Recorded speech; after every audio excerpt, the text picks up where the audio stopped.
So it's kind of like we have three different themes here. Ghana and healthcare in Ghana. There's the stroke unit, and then there's me. I'm wondering how we're going to get all three. Well, all three are linked, but how do we tell a story and go from one to the other? That's your expertise. I don't know if it's my expertise.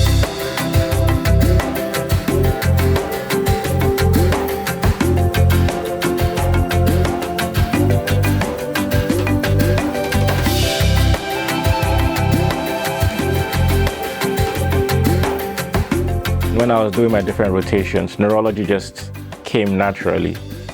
I like things that are challenging because everybody said neurology was hard. So I was like, okay, let's do that then. This road is a bit bumpy. I apologize in advance. Do you have any aspirations, political aspirations? No. I know some people disagree. I know my wife disagrees. But she believes I'm good at leading, so politics might be a good fit, but I don't know. I feel to be a good politician, you sort of have to know how to spin a yarn to tell people what they want to hear when they want to hear it, and I don't know how to do that. Good morning. Good morning, doctor. How are we? Fine, doctor. You want to have first choice? Okay. What do you want? Any two you're interested in. Okay. Thank you, doctor. You're welcome. So I was part of the people who were initially hired to start the unit. And then we were the first stroke unit in West Africa. Good morning. Good morning. How are you doing? So this is the stroke unit. This is my home in the hospital. Kind of had the go ahead to start the unit, but we had a few challenges actually getting the space and putting the staff in place. We had to convince people the need for a stroke unit. And part of that was actually providing the services, the stroke services, and people realizing that, oh, when you have stroke medical officers taking care of the patients, the mortalities went down and the level of care for the stroke patients went up. And they were like, okay, so if just having the medical officers is making this much difference, imagine now if we now have our own space, our own nurses. So it was kind of like slowly winning minds and hearts over into saying, okay, yes, the idea is not just to provide general care, it's to provide specialized care, and we're being trained to provide care in this particular discipline. So now there are 4 in the country, but we were the first and we are the oldest. I'm Monica Appiah, a Deputy Chief Nursing Officer in charge of the stroke unit. My name is Cynthia Osei Yeboah. I'm the lead physiotherapist for the stroke unit. Currently, we have about 9 patients, but our bed capacity is about 15 bed capacity. Once the patient is admitted, I get to assess, plan, rehabilitation goals with the patient and then the caregivers in collaboration with the other members of the MDT team. The nurses, the doctors, the psychologists, the dietitian, the speech and language therapists, and the clinical psychologists. We are reducing our mortality rates.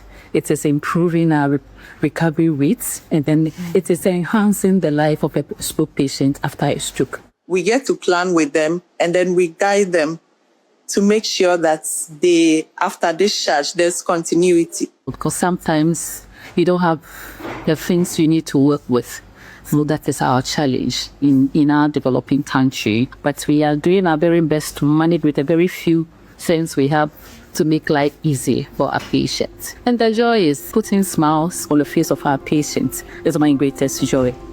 After we discharge patients, in Ghana we don't have like rehabilitation centers where you can discharge a patient to and then they can go to for like intermediate care.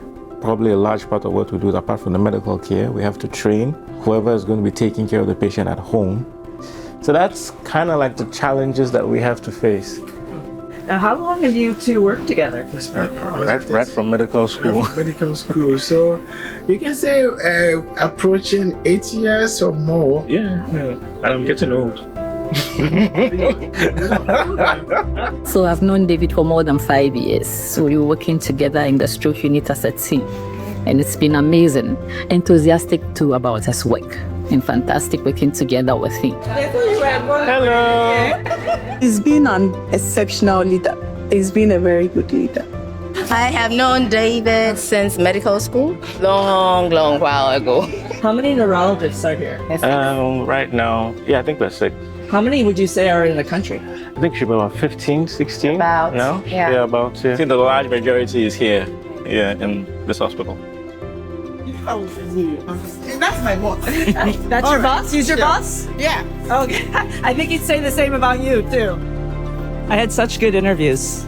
Oh, nice. Yeah.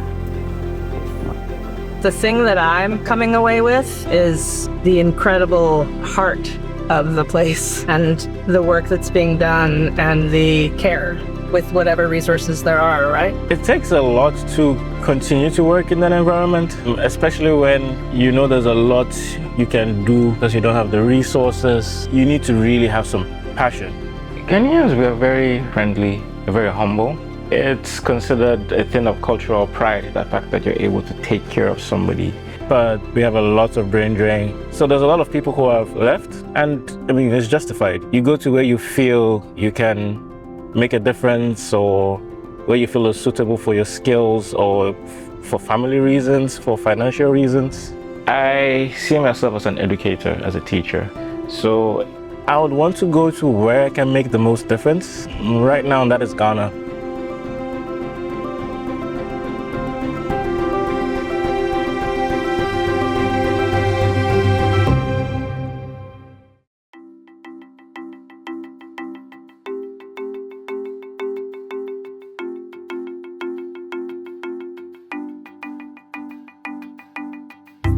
Hello.